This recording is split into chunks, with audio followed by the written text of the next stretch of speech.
I always wanted a son, and I'll help Emily with the child rearing, John said, his words shocking even as they discussed whether to break up with his mistress Emily, who was now in her final month of pregnancy.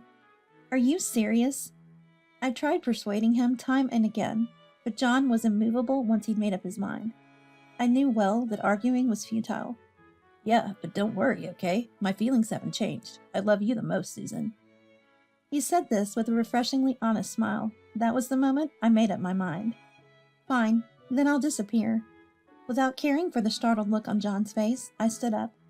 He was surprised by my words, mismatched with my smile, unaware of the hellish days to come. My name is Susan. I'm 40 years old.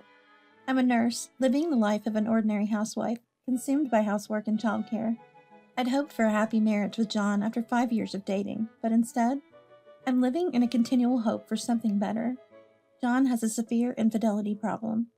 In the 5 years before we got married, he cheated 24 times. After about the 5th time, my anger turned to disbelief. I thought about leaving him many times, but every time he would break it off clearly with his affair partner and come back to me. John says cheating is just part of being a man. Aren't you tired of eating bread every day? It's like that. You are my number one, but sometimes I crave something different. Can you forgive me? This was John's usual line. Every time I heard it, I would be trembling with anger. But apart from this, he truly seemed to love me. He was moderate with alcohol, didn't gamble, wasn't obsessed with cars.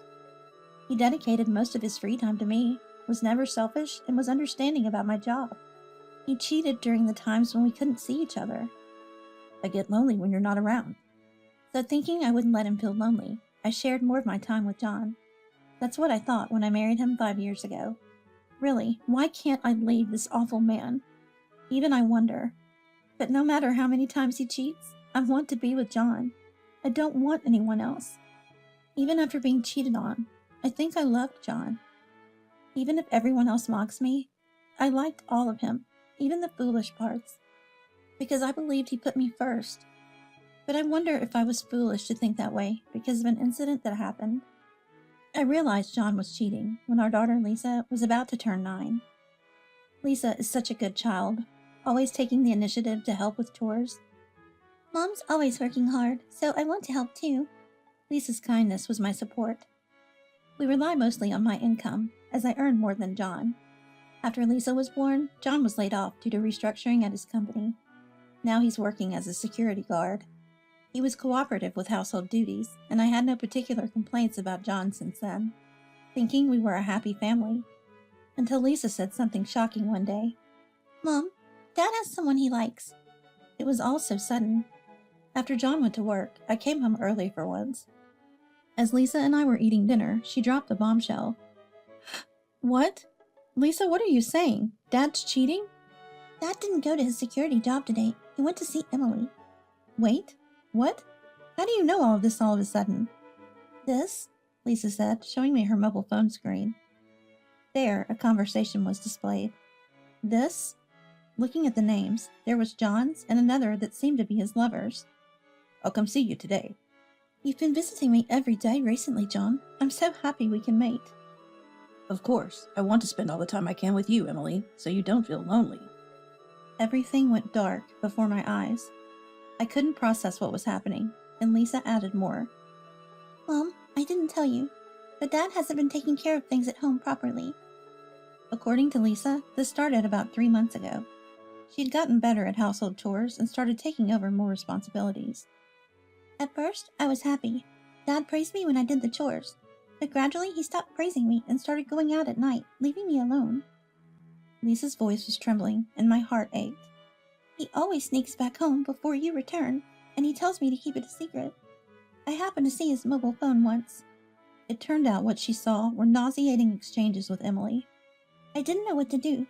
I remembered from a drama I was watching that lawyers say evidence is important, so I pretended to play with Dad's phone while actually collecting evidence. With that, Lisa switched the screen and showed me the exchanges she had gathered. Some were too much for a 9-year-old to bear. How she endured all this while collecting evidence, I can't imagine. What was Lisa thinking, seeing all this? Does Dad have someone he loves more than you, Mom? Are we going to be torn apart as a family? After showing me all the evidence she gathered, Lisa was filled with tears. Her plea made it hard for me to hold back my own tears. I struggled to keep from crying and hugged Lisa tightly so she wouldn't notice my face. It's okay. I'm sorry, Lisa. This must have been hard for you. Mom will talk to Dad, okay? Our family won't fall apart, okay? But Dad loves Emily. Dad can't leave someone in trouble. Maybe Emily was in trouble, and he was just trying to help her by giving her support. I know it's a stretch. Even as I said it, I knew it was a feeble excuse. But I couldn't bring myself to tell Lisa the truth. I couldn't add to her pain. Mom, are we not going to separate from Dad? Will Dad come back for sure? Of course, he's your dad, Lisa. His favorites are you and me, so everything will be okay. Thank you for being so strong. Can I take a look at your mobile phone? The words I said to comfort Lisa ended up sounding like I was reassuring myself. It's okay. John will come back to me. He always has. He'll leave the other woman once the affair is discovered, just like he always does. It's just a phase. Repeating this to myself, I comforted the crying Lisa. Welcome home, I said after calming Lisa and putting her to bed. As soon as John returned, I called him to the living room. What's wrong, Susan? You look serious. Is there something you want to tell me? What do you mean? There's nothing. His blatant denial was frustrating. Listen, John, we've been through this many times before, haven't we? Can you please just be honest with me? I wish John would confess everything, but his response was shocking. What's wrong? I'm working hard and taking care of things with Lisa. What are you suspecting? His mention of doing things with Lisa made my anger boil over. How can you say that so calmly, with Lisa? You left all the household chores to her while you were out and about? Well, I had to pick up extra night shifts. Stop it. No more pathetic excuses. Lisa told me everything. At that, John's face paled. I thought you had changed, John. After we had our child, you seemed so dedicated to the family. I was grateful, really. I'm sorry. Sorry isn't enough. Leave Emily quickly. Thinking of Lisa sleeping nearby, I couldn't let myself yell. Despite the raging anger inside me, I knew getting upset here might prevent Lisa's wish from being fulfilled. All I could do was talk calmly, but then John dropped a bombshell. I can't. His nearly immediate response froze me in place. I can't leave Emily. What are you talking about? You've always left them before, when... She's pregnant. His words brought my thoughts to a screeching halt. It's a boy, and she says it's mine. I can't abandon Emily and the baby. Wait, what are you talking about? A baby? I don't understand. I couldn't keep my voice down. The situation was too overwhelming for calm. Emily, she's a girl I met at the bar. Bright and nice. We got involved after visiting the bar a few times. She had been dumped by her awful boyfriend, and she said she was okay being second as long as she could be with me, and I couldn't refuse. While John spilled unsolicited details, I was beyond listening. What is this person talking about? Is this some dream? Could this really be happening? The situation fit the definition of escapism so well that it was impossible for me to stay calm. Emily has been helping me financially since I got laid off. In return, I gave her time and intimacy. Then she got pregnant. Pregnant? Why didn't you just end it? John seemed shocked by my question. How could you even suggest that? Ever since Lisa was born, I've understood the value of life. How can you say something like that so easily, Susan? John, what are you saying? Was he serious? Am I the one who's wrong? It was no longer possible to make a rational judgment. Abortion wasn't an option. I always wanted a son. His sheepish smile made me sick. The baby's a boy. I love you and Lisa the most, but if the baby's coming, I have to help, right? I want to support Emily until the child grows up. What are you talking about? The absurdity nearly short-circuited my brain. Not only was he planning to continue this double life, but now he wanted to support Emily's child as well? More than anger or disgust, I couldn't comprehend what was happening. I always wanted a son, so I'll help Emily raise the child. John said with a smile, as if it was the most natural thing. I knew him well enough to know that once he's decided something, it wouldn't change. Are you serious? Yes, but don't worry. My feelings haven't changed. I love you most, Susan. Fine, then I'll disappear. I returned his smile with one of my own, though it was the furthest thing from how I felt, and stood up. Huh? Disappear? Don't worry, I won't interfere with your parenting, and I'll take care of Lisa. With that, I went to my room and began packing. Huh? Wait, what do you mean, disappear? Just what I said. You'll have to be clearer. I don't understand. John's raised voice elicited a deep sigh from me. So you're not planning to end things with Emily? and you're going to acknowledge and raise the child, right? Of course, I am the father after all. Then go. I'll take good care of Lisa on my own. You mean you forgive me? John mistook my resignation for understanding, and his face lit up. There's nothing to forgive. You never listened to me anyway. You made your own decisions without considering me. And with the baby almost here, it's not like you can just end it. Right, that's it. So you understand, Susan. Yes, I understand perfectly. Now go back to your wife. Wife? Stop it. You're my wife, Susan. That girl is just the mother of the baby. With that, John hastily prepared to leave and headed for the door. I'll be going then. Oh, I'll come back when I can. Call me if you need anything, okay? Understood. After watching John leave, I woke up Lisa and took all the important documents and valuables, returning to my parents' house to start showing John his hell. What do you mean, Susan? About a month later, John contacted me, immediately raising his voice. What do you mean? What's up?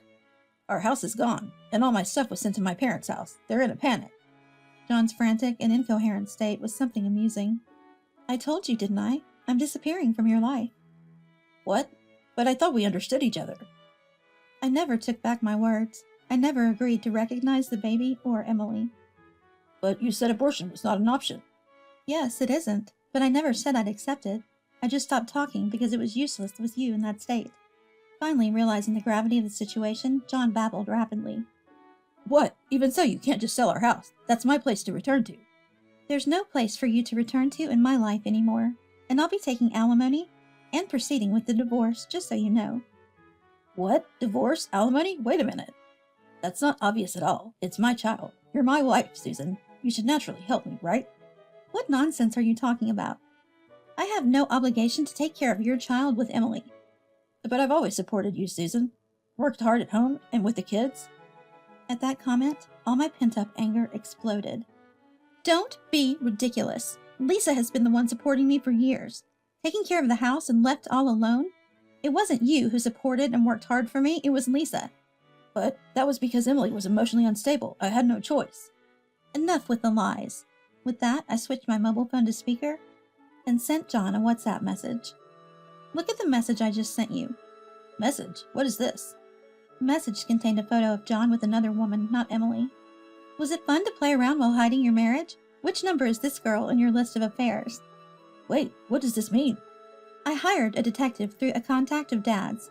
They dug up a lot for the divorce case. Then it all came out. I could easily find it, even with a simple internet search. All the evidence of your affairs. I'm sorry, really sorry, but please, not a divorce. It's too late. I've already initiated the legal proceedings. I knew you wouldn't agree to the divorce willingly. All future communications will be through my lawyer. I really wanted to unleash more anger, but I know that being rational in these situations inflicts a deeper psychological wound. The more emotional I got, the more it might seem I still had feelings for him. For me, this was a culmination of years of self-respect. This is a crucial conversation to cut off any lingering attachment to a cheating man. Please, Susan, reconsider. We've always managed to work things out before. Yes, we did try to work things out repeatedly. Right, so let's talk it over and start over again. Repeating the same mistakes was the real mistake. What? John seemed taken aback by my firm tone. I shouldn't have sympathized with you. I should have discarded you long ago and prioritized myself. Why would you say something so harsh? Harsh? Which one of us has the right to say that? Think about everything you've done until now. I've had to endure a lot too. So that justifies cheating. That's absurd. Unable to retort, I imagined John's dejected posture. Marriage is about mutual tolerance and compromise, and we failed at that, so let's end this. No, I can't live without you, Susan. That's not my concern anymore. I'm not interested in the fate of a stranger. Thank you for everything until now. Please, Susan, come back. Oh, one last thing I need to tell you. Just wait. I put the call on hold and called Lisa over. Hello? As Lisa spoke into the speaker, John, mistaking her voice for a sign of hope, desperately pleaded with her. Lisa, please. Dad was wrong. Can you convince Mom for me? Dad, can I say something honestly? I want to talk face to face, so can we video call? What? At Lisa's request, John switched to video call, where his pitiful, tear-streaked face appeared. Do you love me and Mom? Do you really love us? Of course, you and Mom are my number ones. I love you both more than anything. John, misunderstanding this as a chance, eagerly awaited her response. But Lisa, with a bright smile, yet a cold tone, continued. Mom and I think you're the most disgusting person in the world. We hate you more than anything. Lisa, Your so-called love makes me sick. I never want to hear it again. what do you mean, Lisa? I'll take care of Mom, so from now on, don't mention us or show your face. We want nothing to do with you. After saying that, Lisa abruptly ended the call and began laughing joyously. Mom, did you see? Dad's face of utter despair. I almost laughed. Lisa, are you okay with this? You didn't want a divorce before. Initially, when we returned to my parents' home, Lisa tried to reason with me, emphasizing that family shouldn't be broken so easily. But once I explained everything about John's actions, Lisa became furious. It's unbelievable. You are beautiful and kind. Why would you marry such a loser? It's such a waste. You have no eye for men. Divorce him immediately. It disgusts me. Wow, that's a complete turnaround from before. I was not only surprised by her change of heart, but also amazed at how strong Lisa had become. Make sure you never fall for such a trashy man again. I won't allow it. Holding my face in her hands and directing me to look at her, Lisa's voice cracked. Yes, I'm sorry. You deserve to be happy. Not just make others happy. You need to be cherished. Make sure you get what's owed from Emily, too. She took Dad from us. She should pay.